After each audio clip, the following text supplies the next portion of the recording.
میری 2 بیٹیاں ہیں، جائیداد کا حصہ دینے کے لیے کہتا ہوں تو میری بیٹی انکار کرتی ہے کہ میں جائیداد میں حصہ نہیں دوں، تم اس کے نام انتقال کر دو، پھر دیکھو انکار کرتی ہے۔ اس کو پتہ ہے یہ تو باتیں کر رہے، دے گا تو نہیں، میں خام کا جھگڑا تو نہ کرے ملوں، تم اس کے نام انتقال کر دو، رجسٹری کر دو، بیٹا یہ تمہارا حصہ ہے، پھر وہ آپ کو انتقال کر دے، میں مان لوں گا کہ وہ نہیں لیتی۔ اور بیچاریاں ڈرتی ہیں، کیا کریں، بھائیوں سے مانگیں، بھائی ڈنڈے لے کے آ جائیں گے، اس لیے وہ کہے ہاں جی ہم نے بھائیوں کے لیے چھوڑ دیا، ہم نہیں لیتے، کیا کریں۔ آپ ان کو دے دو، جب انتقال ہو جائے، رجسٹری ہو جائے، اس کا قبضہ ہو جائے، اب دیکھو تمہیں بیٹی دیتی ہے کہ نہیں دیتی، انشاءاللہ ہاتھ نہیں لگانے دے گی۔ میری جائیداد میں تو بیٹی کا حصہ ہے، کچھ جائیداد میں نے بیٹی کی شادی کے بعد خریدی، اس میں بھی حصہ ہے، تمہاری بیٹی پہلے بھی بیٹی تھی، شادی کے بعد بھی بیٹی ہے، یہ کیا مانا کہ شادی کے بعد حصہ ختم؟ یہی بہانے بناتے ہیں کھانے کے لیے، نیت نیک ہے ہی نہیں، لیکن فکر نہ کرو، لوگ گناہوں کی وجہ سے جہنم میں جائیں گے، تم اولاد کی وجہ سے جہنم میں جاؤ گے، ان کے جب حق کھا جاؤ گے تو جہنم نہیں۔ جو مرد دنیا میں شادی نہ کر سکے اس کو جنت میں دنیا کا بیوی تو نہیں ملے گا، وہ حوریں ہی کافی ہیں۔ جب شادی نہیں کی تمہاری بیوی نہیں، دنیا کی کیوں ملے؟ دنیا میں تم نے حاصل ہی نہیں کی، حضور کی سنت پہ عمل ہی نہیں کیا، تو اب کیوں؟ تو جنت میں جو 70 حوریں ہیں وہ آپ کو تھوڑی ہیں؟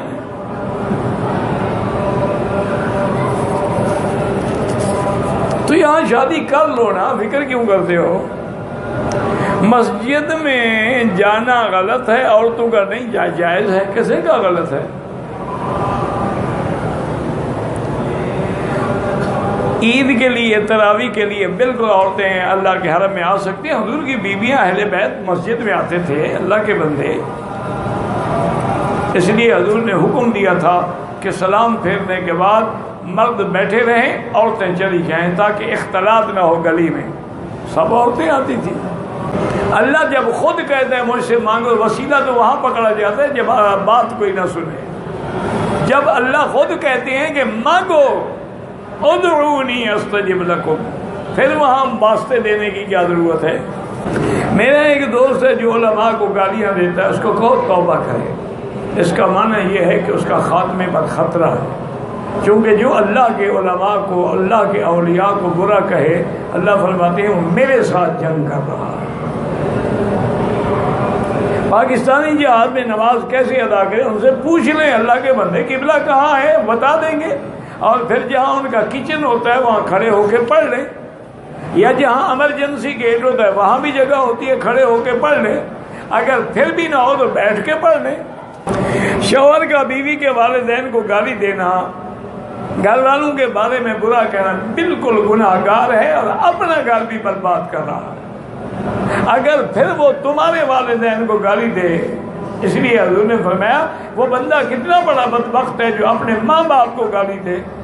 صحابہ نے کہا حضور کون دے؟ فرمایا جب تم دوسرے کی ماں باپ کو گالی دو گے وہ تمہیں نہیں دے گا، تو تم گویا اپنے ماں باپ کو گالی دے رہے ہو۔ داڑھی کے بغیر آدمی کو امام نہ بنائیں، جب سارے داڑھی منڈے ہوں تو پھر مجبوری ہے، جب مقتدی بھی ویسے ہوں پھر جماعت تو کرنی ہے نا۔